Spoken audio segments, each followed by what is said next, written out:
안녕하세요, 여러분. 굿모닝 행정학 진행하는 여러분의 영디 최영희입니다. 자, 우리 오늘 들어가는 주제는 바로 공익입니다. 행정의 본질 가치에서 제일 많이 출제가 되는 게 바로 공익하고요. 정의인데, 정의는 우리가 지난 시간에 이미 했잖아요. 오늘은 공익에 대한 이야기를 해보려고 하는데요. 기출모의고사 과정에서 이 공익을 아주 짧게 다루기는 했습니다. 하지만 기출모의고사에서 출제가 되었던 문제는 그리 어려운 형태의 문제는 아니었는데, 이 공익이라는 부분을 헷갈리시는 그런 분명히 포인트들이 있어요. 그걸 좀 잡아보기 위해서 내용들을 정리하는 거고요. 오늘은 정말 공익을 아주 가볍게 볼 수 있는 방법, 요것만 생각을 하려고 합니다. 뭐 공익의 정의 자체는 너무 쉽죠. 제가 항상 얘기하지만 사익이 아닙니다. 공익은 공적인 이익이니까 사익과는 다르죠. 사회 전체에게 공유되어 있는 일반적인 가치, 우리가 그걸 공익이라고 얘기하고요. 사실 공익의 정의 자체가 어렵지는 않습니다. 다만 실체설은 뭐라고 설명을 하냐면 대가 두 가지의 측면으로 보셔야 된다고 했습니다. 사익 플러스 사익을 열심히 했어요. 요걸 해도 공익을 설명할 수가 없습니다. 공익은 무언가의 실체이기 때문에 아무리 사익을 합한다고 해도 이게 공익을 달성시킬 수 없어요. 공익은 무언가 다른 거예요. 그래서 이 다른 걸 알고 있는 일부의 엘리트들이 따로 있죠. 그들이 정치를 해야 한다까지 가기 때문에 국가주의, 엘리트주의 이렇게 공익의 개념을 설명할 수 있는 게 바로 실체설입니다. 또는요, 사익 플러스 사익을 했는데 이거보다 더 큰 보편적인 크기가 따로 있어요. 보편적인 크기가 나타난다. 그래서 사익의 합보다 훨씬 큰 가치가 나타난다. 이게 우리가 이야기하는 실체설로의 공익입니다. 그래서 두 가지의 입장 다 보셔야 돼요. 요거는 공익을 약간 합산의 개념으로 보는 거고요. 합산된 크기보다 더 크다. 이런 개념으로. 요거는 공익을 합산보다는 그냥 현재 다른 가치가 다르다. 뭐 추구하는 가치가 좀 차이가 있다. 이런 의미로 받아들이셔야 되고요. 자, 그에 비해서 과정설은 사익 플러스 사익을 하면 이게 그냥 단순하게 공익이 됩니다. 사익과 구별되는 공익의 실체가 따로 존재하지 않습니다. 사익의 합이 공익이다. 그래서 제가 제일 쉽게 볼 수 있는 표현들을 설명을 해놓은 거죠. 이렇게.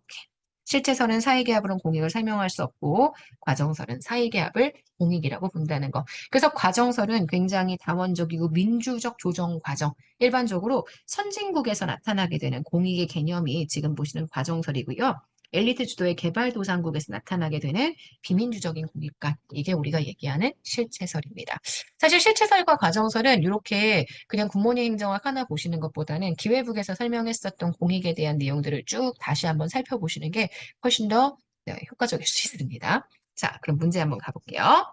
자, 2015년 지방직 9급에서 출제가 되었던 문제입니다.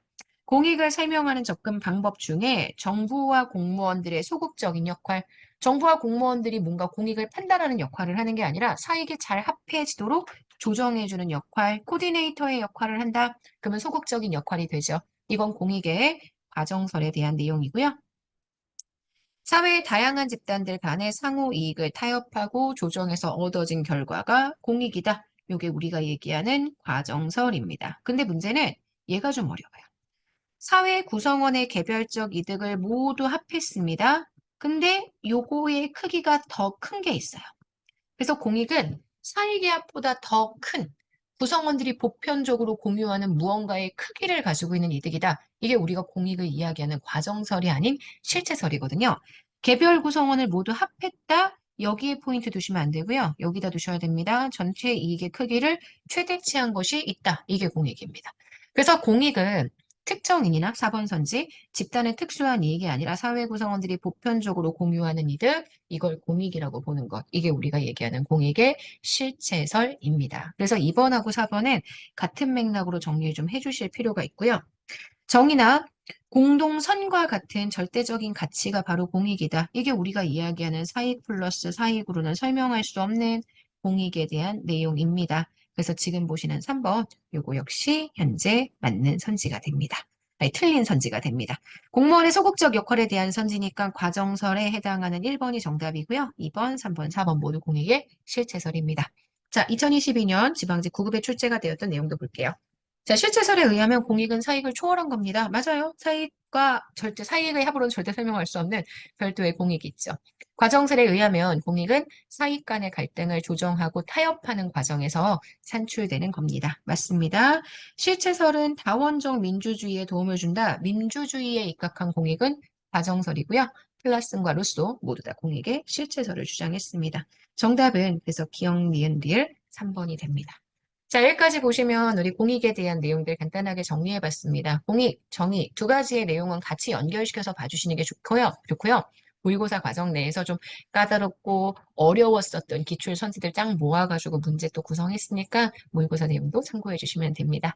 자, 여기까지 해서 우리 오늘 굿모닝 행정학 19일차 마무리하도록 하겠습니다. 오늘 하루 정말 여러분 거고요. 우리 내일 아침에 또 만날게요. 여러분, 안녕.